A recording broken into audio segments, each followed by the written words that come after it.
E aí pessoal, tudo bem com vocês? Eu sou o Akira, sejam bem-vindos para mais um vídeo e hoje eu quero falar com os pais e o medo que vocês têm dos seus filhos autistas. Devia ter uma introdução agora, então a gente vai fazer uma introdução, ó. Pessoal, a maior parte dos pais tem um medo gigante, que é um medo que eu como pai tenho. Eu quero ver meu filho crescer bem. Eu quero ver meu filho trabalhar, namorar, eu quero ver ele fazer faculdade, se possível, eu quero ver ele vivendo bem, viajando, conhecendo o mundo e sendo feliz. Eu falo isso agora e me dá até uma sensação assim, porque só quem é pai e mãe sabe do que eu tô falando. A gente deseja o melhor para os nossos filhos e... Pessoal, eu sei que vocês têm muito medo. Muito. E vocês têm medo do filho de vocês não conseguirem andar com as próprias pernas. Vocês têm medo de eles não conseguirem arrumar trabalho, de eles não conseguirem ter um relacionamento amoroso saudável e bacana.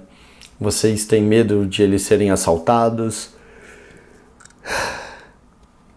sequestrados, estuprados. Porque a gente tem medo, a gente vive numa época de medo, a gente sabe que tudo é perigoso e a gente tem que aprender a cuidar bastante e a viver bem e se proteger.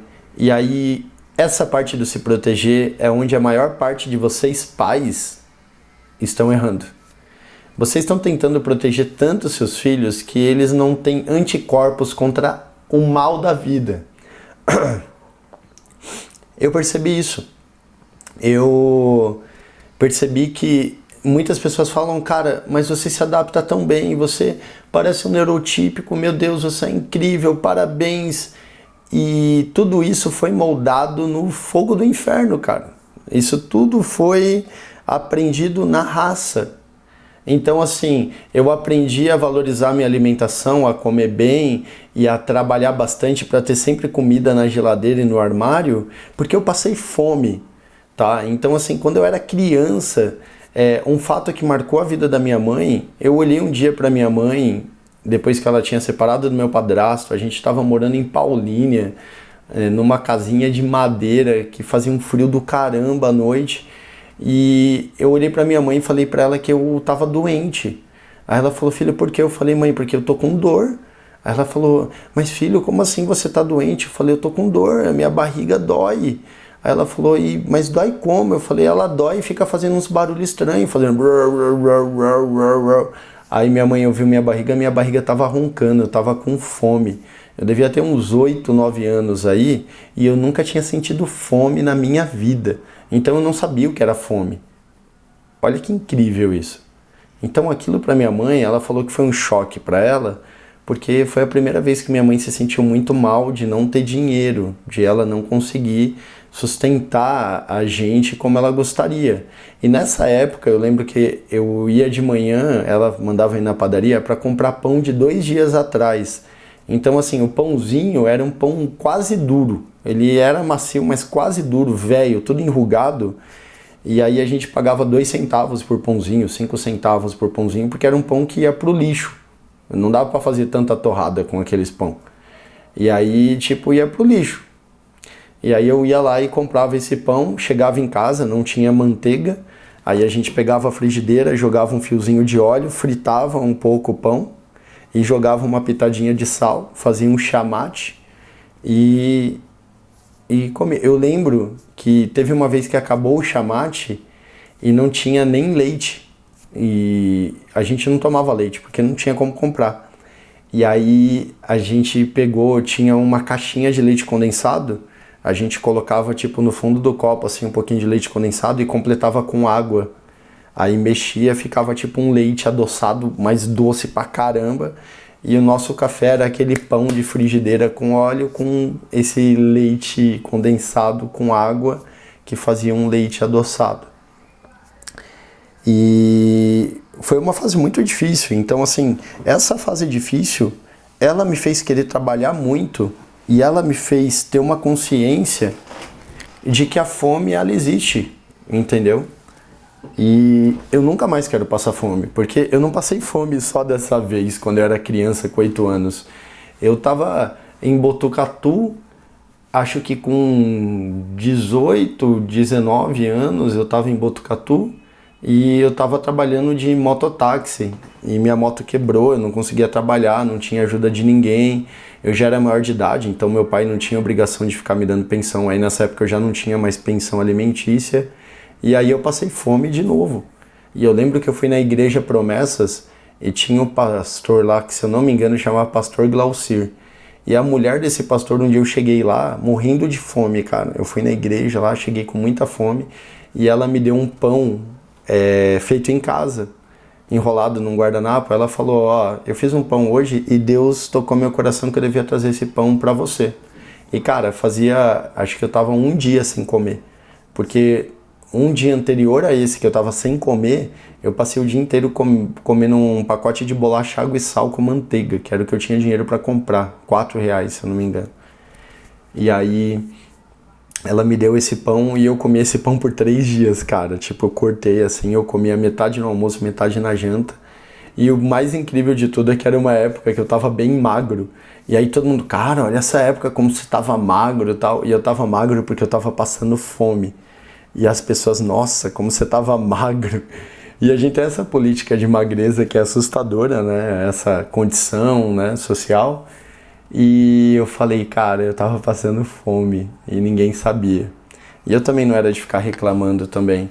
Mas hoje eu tenho esse foco de que tudo isso me ensinou. Então assim, doeu, me matou? Não, eu tô aqui. E pais, vocês têm que entender isso, vocês têm que fazer o filho de vocês ter uma condição onde eles tenham que lutar pelas coisas que eles querem, onde eles tenham que conquistar algumas coisas. Se você dá o melhor celular de mão beijada para eles, eles não sabem o valor desse celular, ele não vai cuidar, vai cair no chão, vai quebrar, sabe? Eles vão, tipo, deixar ser roubado, porque eles não têm valor, eles não sabem o preço disso. E o preço de um celular, de uma roupa.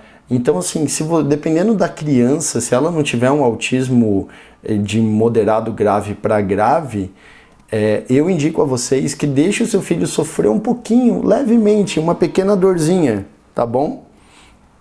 Porque isso vai fazer com que ele aprenda. Isso vai fazer com que ele entenda que a vida é feita de conquistas, certo? Então assim, a vida ela é feita de conquistas, a vida é feita de dor e vai ter situações onde o seu filho, a sua filha vão estar sozinhos. E se você não der autonomia para que seu filho, sua filha aprenda a andar sozinho, com as próprias pernas, aprenda a resolver situações de risco, aprenda a se proteger, aprenda a trabalhar, aprenda a se cuidar, a lavar a própria roupa, arrumar a cama, fazer um mercado, fazer um miojo. Você não está deixando o seu filho ou sua filha ter autonomia para viver. E você talvez amanhã não esteja aqui. Então esse é o maior medo da gente como pai, como mãe, é que nossos filhos fiquem bem. Então, a primeira coisa para eles ficarem bem é eles terem autonomia, é eles aprenderem. Então, ensina para eles, de verdade. Ensina para eles a dobrar, a arrumar a cama, a limpar uma casa, a recolher um lixo, a fazer um mercado, porque as coisas não acontecem magicamente. Tipo, você abre o armário e tem comida lá dentro. Você tem que sair, tem que comprar. E muitas vezes você tem que sair, comprar, voltar e preparar. E depois que você preparou e depois que você comeu, tem uma louça para lavar. Então, ensina as suas crianças a terem autonomia, para elas viverem bem, para elas viverem de forma organizada, de forma limpa, para que elas vivam de forma honesta e para que elas valorizem tudo que elas têm. Desde o celular até a meia do pé. Elas têm que valorizar. Porque quando vem muito fácil assim, elas não têm noção desse valor. Ah, meu pai me deu, tá tudo bem. Minha mãe me deu, tá tudo bem. E aí eles não vão cuidar. Entenderam? Eu acho que vocês entendem muito bem o que eu tô falando. Deixa o seu filho navegar sozinho para ele aprender a lidar com as ondas. Porque se você está sempre ali fazendo tudo, ele está achando que a vida é sentar na frente do barco e ficar observando o horizonte. E não é. Uma hora ou outra ele vai ter que pegar aquele barquinho que é a vida dele e vai ter que comandar aquele barquinho sozinho, sozinha. E ele tem que ter autonomia, ela tem que ter autonomia para isso. Fechou? Espero que você tenha entendido esse recado, porque eu só quero ajudar você a deixar um futuro melhor para os seus filhos. Ensinar eles que dá para viver bem, mas eles precisam aprender. E você precisa ensinar, tá bom?